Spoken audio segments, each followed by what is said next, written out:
Hello, मेरा नाम है निखिल शुक्ला और रिसेंटली मैंने अभी गुजरात गवर्नमेंट ज्वाइन किया है as an executive engineer in irrigation department. आज से करीब 2 साल पहले मैंने एक वीडियो अपलोड किया था जिसमें मैंने अपनी जर्नी बताई थी टायर 3 कॉलेज से लेकर आईआईटी दिल्ली तक। उसके बाद मैं मोस्टली इनएक्टिव रहा हूँ यूट्यूब पर क्योंकि उस वीडियो में मैंने बताया था कि मैं आप लोगों की हेल्प करना चाहता हूँ प्रिपरेशन के अंदर, तो मुझे बहुत सारे मैसेजेस आते थे टेलीग्राम और इंस्टाग्राम के ऊपर। After joining this I still want to continue that, पर उसके लिए मुझे बहुत सारे मैसेजेस आते थे कि कैसे मैं डायरेक्ट एग्जीक्यूटिव इंजीनियर लग गया और क्या किया मैंने इन 2 सालों में। मैं अपनी जर्नी आईआईटी ज्वाइन करने के बाद की बताऊंगा। जब मैंने आईआईटी दिल्ली ज्वाइन किया 2022 अगस्त में, उसके बाद मैंने वहाँ पे जाके वहाँ का कल्चर देखा, वहाँ पे जितने मेरे लोग जो फ्रेंड्स बने वहाँ पे मैंने उनसे जाना, क्योंकि यहाँ पे मैंने जैसे कि आपको बताया था कि मैं सोलली प्रिपेयर कर रहा था और मेरे कोई दोस्त नहीं थे। मैंने ऑनलाइन कोचिंग ली थी और जो मेरे साथ कोई और मेरे क्लासमेट्स नहीं थे जो मेरे साथ प्रिपेयर कर रहे थे। पर जब मैं आईआईटी दिल्ली में गया तो मुझे समझ में आया कि गवर्नमेंट जॉब की इंपॉर्टेंस क्या है और लोग कितना प्रिपरेशन कर रहे हैं। और जब मैं उन दोस्तों से मिला तो मुझे जानने को मिला कि प्रिपरेशन इतनी टफ भी नहीं है, ये बहुत इजीली की जा सकती है। मैं ही ज़्यादा प्रेशर ले रहा था और शायद ज़्यादा प्रेशर लेने की वजह से ही मैं अपना पोटेंशियल नहीं जान पाया और लास्ट ईयर मैंने इतने अच्छे से प्रिपेयर नहीं कर पाया कि मैं कोई जॉब क्रैक कर सकूं। तो जो फर्स्ट ईयर था मैंने पूरा डिवोट किया तैयारी के अंदर। फर्स्ट ईयर में मैंने बहुत सारी एग्ज़ाम्स दी। मैंने पहले ही मैं एमपी यूपी की सारी एग्ज़ाम्स दे चुका था। मैंने कंटिन्यू किया उनको भी, अगर जो भी एग्ज़ाम्स आ रही थी हर जगह पे। और मैंने इस बार गुजरात में बहुत सारी एग्ज़ाम्स आई थी क्लास 2 और क्लास 1 की, जो कि एई, डीडब्ल्यूई और एग्जीक्यूटिव इंजीनियर्स की होती हैं। तो मैंने और साथ में क्योंकि मैं तैयारी कर रहा था ईएसी की भी। ईएसी जो मैंने लास्ट टाइम 2022 में दिया था, तब मैंने मेंस लिखा था पर मैं मेंस क्रैक नहीं कर पाया था। तो मैंने वो प्रिपरेशन भी स्टार्ट रखी और मैंने गेट की प्रिपरेशन भी की। 2022 में मेरी गेट में 552 रैंक आई थी। तो मैं इस बार अपनी रैंक सुधारना चाह रहा था और कोई ना कोई गवर्नमेंट जॉब लेना चाह रहा था। जब मैं तैयारी कर रहा था तो मेरे बहुत सारे दोस्तों का राजस्थान में जेई भी हुआ और उससे मुझे पता चला कि जेई की भी बहुत बड़ी वैल्यू है हमारे इस सिस्टम में। उसके पहले मैं नहीं उसको ज़्यादा एम्फेसिस देता था। मैं सोचता था कि I should prepare only for UPSC. पर जब कोई भी जॉब नहीं लगी तो मैंने अपना रुख जेई की तरफ किया। पहले मैंने एसएससी जेई की जो एग्ज़ाम थी 2022 में, मैंने उसके लिए बहुत रिग्रेस मेहनत की। मैंने मेड इजी की एसएससी जेई की जो प्रीवियस ईयर की बुक थी प्रीलिम्स की, वो 45 डेज में मैंने, और टेक्स्ट बुक की टेस्ट सीरीज लगाई मैंने और मैंने बहुत ही रिग्रेस मेहनत की। मैंने सोचा कि कोई ना कोई तो जॉब अब मुझे चाहिए। पर इतनी सारी मेहनत करने के बाद भी I scored very nominal marks. I scored only 112 marks and the cut off was 106 that time. Also, I was preparing for GATE and EAC that year for 2023. मैंने बहुत मेहनत की उस बार। मैं आईआईटी जब मैं दिल्ली में था तो मेरे कुछ फ्रेंड्स भी थे जो प्रिपरेशन कर रहे थे और आईआईटी दिल्ली का माहौल भी ऐसा था कि गवर्नमेंट जॉब के लिए काफ़ी आपको प्रोत्साहन मिलता है, क्योंकि सब वहाँ पे प्रिपेयर कर रहे होते हैं। वहाँ की लाइब्रेरी में आप सुबह 8 बजे चले जाइए, रात भर लोग प्रिपेयर कर रहे होते थे। तो मेरा तो गोल यही होता था कि मैं ज़्यादा से ज़्यादा देर तक बैठ पाऊँ। तो मैं जैसे ही लाइब्रेरी खुलती थी 8 बजे के आसपास मैं पहुँच जाता था और मैं प्रिपरेशन में लगा रहता था। जो कॉलेज लाइफ थी आईआईटी दिल्ली की जो मैंने सोची थी वो मैंने एंजॉय नहीं की। मैंने बिल्कुल एंजॉय नहीं किया। मैंने पूरा टाइम अपना डिवोट किया पढ़ाई के ऊपर ही। और जो करिकुलम था आईआईटी दिल्ली का वो भी काफ़ी ऐसा था कि मैं उसमें इतना मुझे टाइम डिवोट करने की ज़रूरत नहीं पड़ती थी।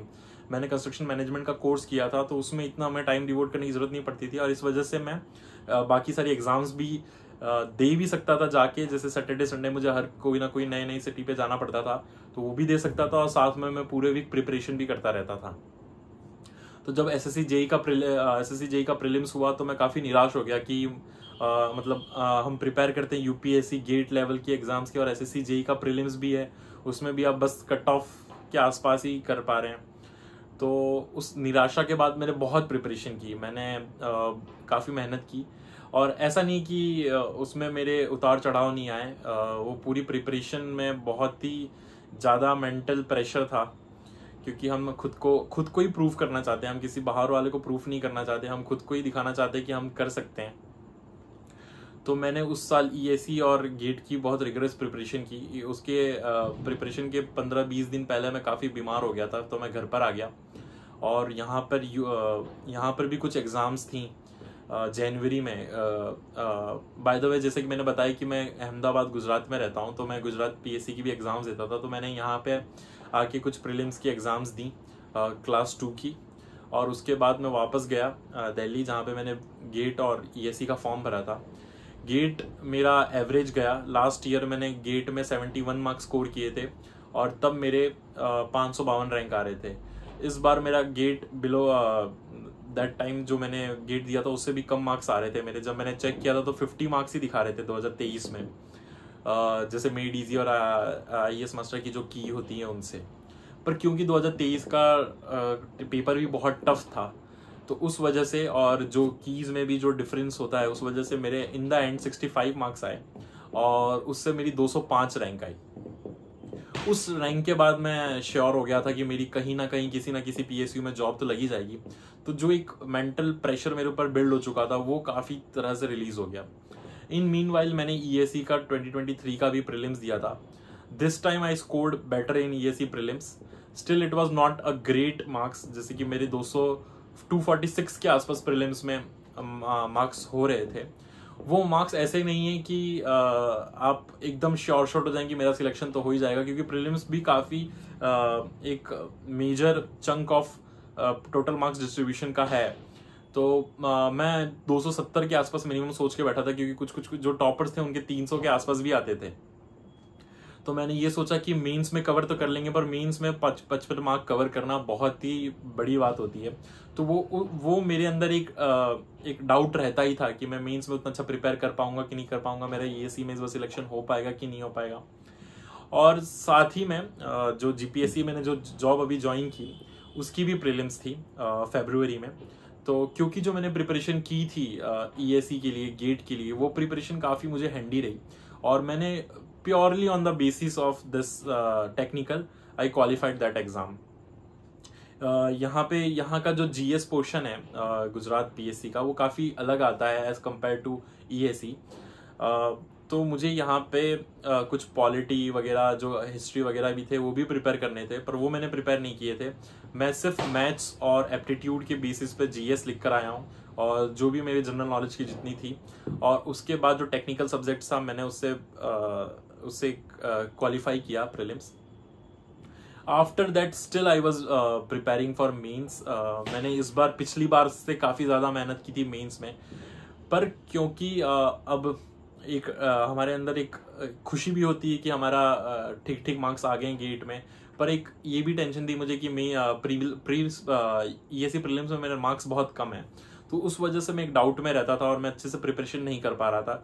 स्टिल मैंने मेड इजी की टेस्ट सीरीज ली थी, मैंने एस एकेडमी की टेस्ट सीरीज ली थी, और मैं इस बार पहले से ज़्यादा बेटर करता था। मैं बैठ के प्रॉपर टेस्ट देता था।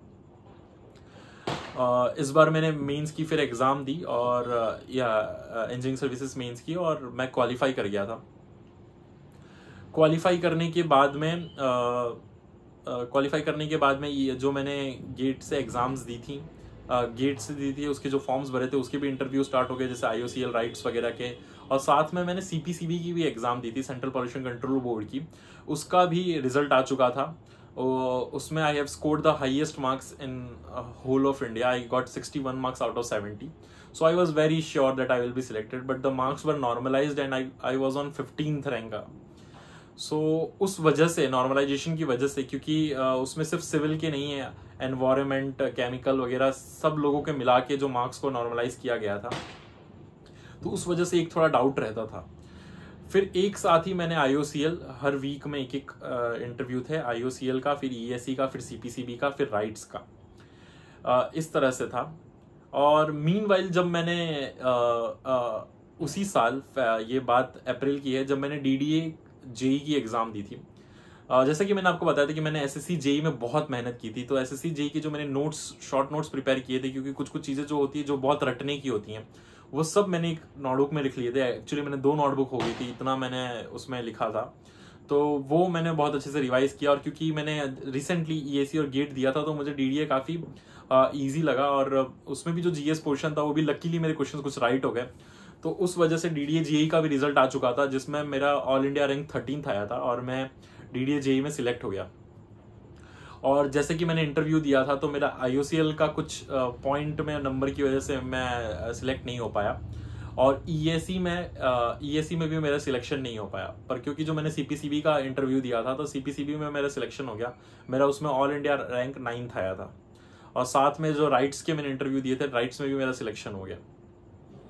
और उसके बाद से क्योंकि मेरे को जब मेरा DDA में सिलेक्शन हो गया था तो मैं समझ गया था कि मुझे ये DDA काफ़ी अच्छी जॉब थी, तो मैं ज़्यादा PSUs के फॉर्म भरता नहीं था।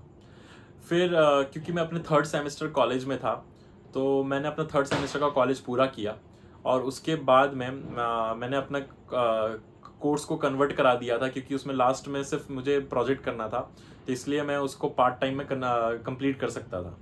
तो फिर मैंने क्योंकि DDA JEE की ज्वाइनिंग आ चुकी थी तो मैंने नवंबर के एंड में 2023 में मैंने DDA ज्वाइन किया। जब मैंने DDA ज्वाइन किया तो उसमें 13 या 14 डेज के बाद ही CPCB का रिजल्ट आ गया, जिसमें मेरा, जैसा मैंने बताया कि मेरा ऑल इंडिया रैंक 9th आया था। CPCB में साइंटिस्ट B की पोस्ट थी जो कि लेवल 10 थी, और DDA JEE की पोस्ट लेवल 6 होती है। तो काफ़ी सोच समझने के बाद, क्योंकि DDA JEE एक कोर सिविल की जॉब है और वो scientist B in CPCB is a environmental job, तो मैं काफ़ी कंफ्यूज था कि मैं कौन सा ज्वाइन करूं। In the and I join CPCB and left DDA। I join CPCB on 29th of December 2023। CPCB में मैंने कुल 9 महीने जितने काम किया, और इसी में मेरा जो GPSC जिसमें मैं सिलेक्ट हुआ हूँ उसमें इंटरव्यू का कॉल आ चुका था अप्रैल के आसपास में। मैंने अप्रैल में इंटरव्यू दिया। मेरा आज तक का जो बेस्ट इंटरव्यू था वो इसी का था। CPCB में भी काफ़ी अच्छा मेरा इंटरव्यू था, पर जो GPSC का जो मैंने इंटरव्यू दिया वो one of the best interview था। After interview I was sure कि मेरा सिलेक्शन पक्का ही है, पर स्टिल क्योंकि इसमें कुछ टाइम लगता है, 15-20 दिन में रिजल्ट आया। रिजल्ट आने के बाद पता चल गया था कि मेरा सिलेक्शन हो गया, और सिलेक्शन के बाद I was enjoying my time in CPCB। CPCB was one of the best time I have ever enjoyed. जाने के बाद में वहाँ पे लोग बहुत अच्छे थे, वहाँ का सेंट्रल गवर्नमेंट का कल्चर बहुत अच्छा होता है वहाँ पे, और क्योंकि हम बहुत न्यूली इंडक्टेड बहुत सारे लोग थे, 55-56 लोग, तो we use to enjoy a lot in starting. And after जब मेरा रिजल्ट ही आ गया GPSC का, then I was sure that I will join executive engineer post in Gujarat government. So मैंने उसको भी लाइटली लेना स्टार्ट कर दिया। फिर आफ्टर दिस काफ़ी डिले हुआ ज्वाइनिंग में।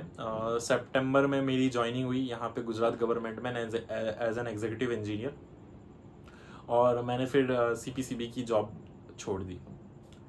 मुझे कई सारे मैसेजेस आए थे इंस्टाग्राम पे कि डायरेक्ट एग्जीक्यूटिव इंजीनियर की कैसे रिक्रूटमेंट हो गई, क्योंकि हम जब भी प्रिपेयर करते हैं हम सब जगह देखते हैं कि AEE की पोस्ट ही होती है असिस्टेंट एग्जीक्यूटिव इंजीनियर की, जो कि लेवल 10 होता है। बट यहाँ पर गुजरात में एक लेवल 11 की पोस्ट होती है एग्जीक्यूटिव इंजीनियर, और एक लेवल 9 की पोस्ट होती है डेप्यूटी एग्जीक्यूटिव इंजीनियर। इन दोनों की एग्जाम सेम होती है, बस जो टॉप रैंक में आते हैं उन्हें एग्जीक्यूटिव इंजीनियर मिलता है, और जो पीछे के रैंक में आते हैं उन्हें डेप्यूटी एग्जीक्यूटिव इंजीनियर मिलता है। तो ये एग्ज़ाम का एक स्टिग्मा है, लोगों को लगता है। जब मैं दिल्ली में भी था तो लोग इसके फॉर्म नहीं भरते थे, सबको लगता था कि यहाँ पे गुजराती कंपलसरी है, गुजराती आनी ही चाहिए, या फिर आपको 10th में आपका वो सब्जेक्ट होना चाहिए। पर ऐसा नहीं है। मेरे कुछ दोस्त हैं जो राजस्थान से, उत्तराखंड से हैं, जो इसमें सिलेक्ट हुए हैं। उन्होंने कभी गुजराती पढ़ी भी नहीं थी, उन्होंने सिर्फ उतनी गुजराती प्रिपेयर की जितनी एग्ज़ाम में चाहिए। जैसे कि मैंने आपको बताया कि प्रीलिम्स होती है GPSC में, वो जो उसका जो पेपर होता है वो गुजराती में होता है, जो GS का पेपर होता है। एंड टेक्निकल तो ऑब्वियसली इन इंग्लिश ही होता है, तो गुजराती में होता है। तो आपको उतनी लैंग्वेज आनी चाहिए कि आप उसको पढ़ पाएँ, उसको समझ पाएँ, और उसको उस एग्ज़ाम को लिख पाएँ। उसमें 2 पेपर होते हैं, एक GS का होता है और एक टेक्निकल पेपर होता है। GS 200 मार्क का होता है और टेक्निकल 300 मार्क का होता है। दोनों पेपर सिर्फ क्वालिफाइंग होते हैं, उसमें से आप 500 में से जितने मार्क्स लाते हैं तो आप क्वालिफाई कर जाते हैं मेंस के लिए। मेंस में 5 पेपर होते हैं, उसमें से एक इंग्लिश का होता है, एक गुजराती का होता है, और 3 टेक्निकल पेपर होते हैं। जो लैंग्वेज के पेपर हैं वो 100 मार्क के हैं, और जो टेक्निकल पेपर है वो 200 मार्क का है। तो टोटल 800 नंबर होते हैं, और इंटरव्यू 100 मार्क का होता है। तो टोटल 900 नंबर में से हमारा सिलेक्शन होता है। जो सबसे मेन पॉइंट है, जो ध्यान रखने की चीज़ है, कि जो कोई भी पेपर है आउट ऑफ दिस 5, उसमें कोई भी मिनिमम क्राइटेरिया नहीं है मार्क्स का। तो अगर आप 5 नंबर भी ला रहे हैं गुजराती में, then still you can cover in this technical. और इंग्लिश। मेरे साथ यही केस था। मैंने टेक्निकल में कवर किया, अपने तीनों पेपर को कवर किया। मेरे गुजराती में सिर्फ 20 मार्क्स आए थे। Although I have prepared, like I have studied Gujarati for whole of my life. Still क्योंकि उसकी प्रैक्टिस छूट जाती है, उतनी हमें तैयारी नहीं रहती गुजराती लिखने की। जो टेक्निकल वर्ड्स हैं जो गुजराती में अच्छे से लिखने चाहिए, वो उसकी प्रिपरेशन नहीं होती। This is why I got only 20 marks. But मैंने उसको बाकी सारे कवर किया और मेरी उसमें पूरे गुजरात में 6th रैंक आई, और उस वजह से मुझे इरिगेशन डिपार्टमेंट मिला एज एन एग्जीक्यूटिव इंजीनियर। तो ये प्रिपरेशन जर्नी में इसलिए भी बताना चाहता था क्योंकि मैं खुद एक टायर 3 कॉलेज से था, एक प्राइवेट कॉलेज से। तो मुझे मेरे अंदर एक कॉन्फिडेंस की कमी हमेशा रही है। मैंने आपको जैसे लास्ट वीडियो में भी बताया था, अगर आपने देखा हो तो मुझे हमेशा से मैं एक अंडर कॉन्फिडेंट ही फील करता रहा लाइफ टाइम कि जो IIT जाते होंगे वो बहुत ही अच्छे टॉपर्स होंगे, या फिर जो इतनी बड़ी एग्जीक्यूटिव इंजीनियर की जॉब करते होंगे वो बहुत टॉपर्स होंगे। और क्योंकि मेरा पाथ भी एक बहुत बड़ा उतार चढ़ाव के साथ रहा है, और मैंने एकदम बॉटम JEE से लेके साइंटिस्ट, और साइंटिस्ट से लेके अभी एग्जीक्यूटिव इंजीनियर तक की जॉब प्राप्त की है, तो मैं ये बता सकता हूँ कि अगर हम लगातार कांस्टेंट मेहनत करते रहें तो हमारा कहीं पे भी सिलेक्शन हो सकता है। जो सबसे बड़ी बात है जो है सेल्फ डाउट। हम सेल्फ डाउट की वजह से हम अपनी प्रिपरेशन खराब कर लेते हैं। हमें पता ही नहीं चलता कि प्रिपरेशन में जो हम टाइम वेस्ट कर रहे हैं सेल्फ डाउट की वजह से, डीमोटिवेशन की वजह से, उस वजह से ही हमारी प्रिपरेशन नहीं हो पाती। तो मैंने जैसे लास्ट टाइम आप लोगों को बताया था कि मेरी टेलीग्राम आईडी, मेरी इंस्टाग्राम आईडी, मेरी लिंक्डइन आईडी, और उस पर मुझे बहुत सारे मैसेजेस आते थे। बहुत सारे ऐसे जूनियर्स हैं मेरे जो जुड़े हुए हैं मेरे साथ में, and they ask me questions whatever they want. कोई भी जैसे प्रिपरेशन से रिलेटेड कोई क्वेश्चंस है, टेस्ट सीरीज से रिलेटेड कोई क्वेश्चन है, वो अंडर मोटिवेशन फील कर रहे हैं, they want some other guidance, they message me, they call me, and I am more than happy to help you out because when I was preparing there was nobody for me to help me out। तो इस वजह से मैंने ये video बनाने की सोची, क्योंकि 2 साल में लोगों को लग गया था कि मैं बहुत इनएक्टिव हूँ, तो मैसेजेस वगैरह भी कम हो गए थे। Although I got 20,000 likes, 20,000 views and people are still viewing it. So उस वजह से उसमें जो कमेंट्स थे या फिर जो मेरे को इंस्टाग्राम पे कमेंट्स आ रहे थे, इस वजह से आई थॉट कि I should share my journey last 2 years में मैंने क्या किया। तो इस वीडियो के लिंक में भी मैं अपनी सारी कॉन्टैक्ट इन्फॉर्मेशन दे दूंगा, जिससे कि आप मुझसे बात कर सकते हो, या फिर जो भी क्वेश्चन पूछना चाहते हो। मैं अब यहाँ पे रेगुलर हो जाऊंगा, जिससे कि मैं आप लोगों की हेल्प कर सकूं, और इंस्टाग्राम और कॉल्स पे तो मैं हमेशा ही अवेलेबल रहूँगा। तो थैंक यू। यही मेरी एक जर्नी है। ये जर्नी बताने का बस मेरा एक ही पर्पस है कि जो भी प्रिपेयर कर रहा हो वो अपने अंदर एक कॉन्फिडेंस रखे कि हो जाता है इन द एंड, अगर आप लगातार करते रहते हैं। मेरे घर की दीवारों पे मैंने हर जगह पे कुछ ना कुछ कोट, कुछ ना कुछ लिख के रखा था। तो जो मेरा फेवरेट कोट था वो था कि परसिस्टेंस और जो हार्डवर्क है वो जो बहुत ज़रूरी है मेरे लिए। तो मैं बार बार एक कोट है जो दोहराता रहता था खुद के अंदर ही कि ये था, करत करत अभ्यास के जड़मती हो सुजान, रसरी आवत जावत के सिल पर पड़े निशान। जब एक रस्सी पत्थर के ऊपर निशान बना सकती है तो हम तो इंसान हैं, हम काफ़ी मेहनत करके बहुत कुछ अचीव कर सकते हैं लाइफ में। So thank you for watching this video. अगर आपको कुछ भी डाउट है तो आप कमेंट में पूछिए, एंड फिर मैं आपको जवाब दूंगा। अगर इंस्टाग्राम वगैरह पे भी अगर आप मुझे मैसेज करते हैं तो I really want to help everyone जो भी मुझे मैसेज करता है। तो please feel free to contact me, and thank you so much for watching this video.